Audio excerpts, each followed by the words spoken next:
Jarrad, incredible comeback, 35 points down in that third term, and you ran them down not once but twice. What do you think inspired that comeback?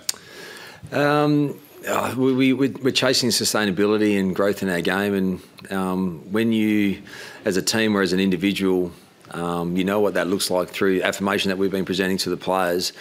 When you get into those moments, their resilience and the want to win, they just will themselves there. And following the messaging, the simple messaging that we're giving them, and it takes, as I've said, I think last week, it takes 23 players out there, and that when they get their moments, we had the when we sub Gaffy in, obviously Hawley goes out, and we want every player just to have moments within the game, and we had some big moments from some leaders. But the simple thing in the second half was to rectify our contest and pressure, rectify how we were defending their short kicking game. And when they followed the message, they executed. You're able to sort of just chip away at the score, and that's all I asked of them, was just to keep chipping. Don't worry about the outcome. Just keep following the process, and they did that. There was a stage, later when you were 35 points down, they kicked 7 unanswered goals. Were you at all concerned that the away record was sort of playing on their minds, and that was taking away from their contest and their method that you just mentioned? I can't tell you exactly what they were thinking, but what I did say to them is to take a step forward this week, and to do that is to do it for longer.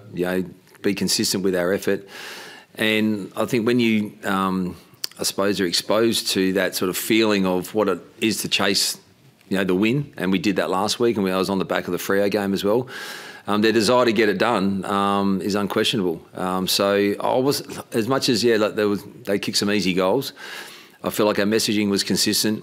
We could see opportunities, especially in the second quarter, we could see opportunities to probably execute a little bit better. I think we kicked 4 points, as much as we weren't getting the game on our terms. So once we cleaned up a few things, as much as they had a bit of a run, I felt that we were still in the game. And when you get a bit of clearance, effectiveness and dominance, and we did that and kicked some goals, and then your leaders step up, well, things start to turn, and they did it right to the wire.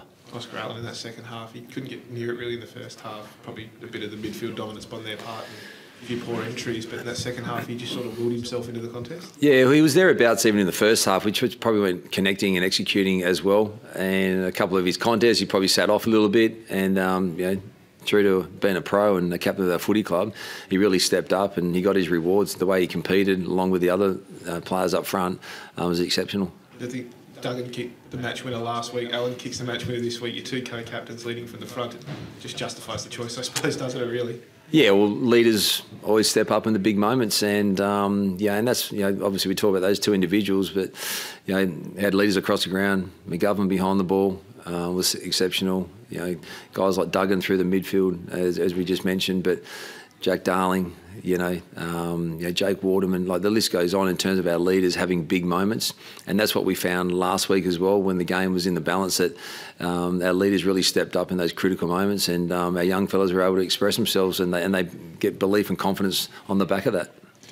What does it sort of mean for the club, I guess, to win those big moments and have, those 2 wins like you've had the past two weeks? I think it's massive. You can, anyone that's here at the ground, anyone watching, to see our fans that have come and supported us on this trip, the noise that they created, I think is fantastic. And as much as obviously we're playing away, we know that there's a lot of support back home for the people that have really supported us through what has been some challenging times. Our fans have been exceptional in terms of how they supported us, and at home our players feed off that. And today we definitely heard the people that were here, and we know that we're playing for our supporters back home. And it's been tough, but it's a great feeling to have. Harley came off in the three-quarter time, just before the third quarter, came back on, played mostly forward. Have you got an injury update on him? Not exactly what it was, but it was a lower leg, but he just wasn't 100%. But we thought, well, he's a match winner too, so we thought, well, let's try something a little bit different. We're there to try and win the game, and we know that if he gets his hand on the ball, he's either going to score or impact with someone else impacting. So, we decided just to put him forward, and he finished off, but I'm not 100% sure what it is. There were concerns leading into the match after selection that you might have been a little light on in terms of defensive height. Jinby on Teakle at different times, I think it was 12 centimetre difference, but played really well. How do you sort of see your defensive end hold up? I thought they held up really well. Yeah, there were some challenges early on with their aerial presence, but we realised that we had to make sure there was pressure up the ground with the ball. They had some moments, but I thought they competed really well. As you said, Ruben Jimby, his last 4 or 5 weeks have been exceptional in terms of how he's just continued to grow his game.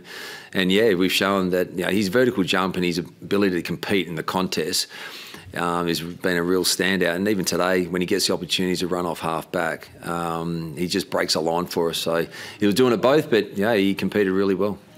There's a bit of a groundswell for you at the moment back home with fans and everybody after last week's win, and then this week's win's probably going to add to that. How are you sort of feeling positional-wise? Do you feel like that adds to your case to do this full-time? I don't know if it's going to add to me. I think I said whether the wins and losses mount up either way, whether it affects my position, but what I've said all along is I'm here in a position which I'm thankful for and grateful for, that I get an opportunity to help the team be better. And I'm enjoying coaching, as I've said many times, that I'm enjoying what I'm doing because it's the reward that the players are getting for all their hard work and coaching staff that we're putting in. So yeah, why not? Wouldn't you enjoy it? But it feels like your message is definitely getting through. That must be satisfying as a coach, regardless if you take this forward or not. Yeah, well, the message is consistent, but it's also the belief of the players, because they know what it looks like.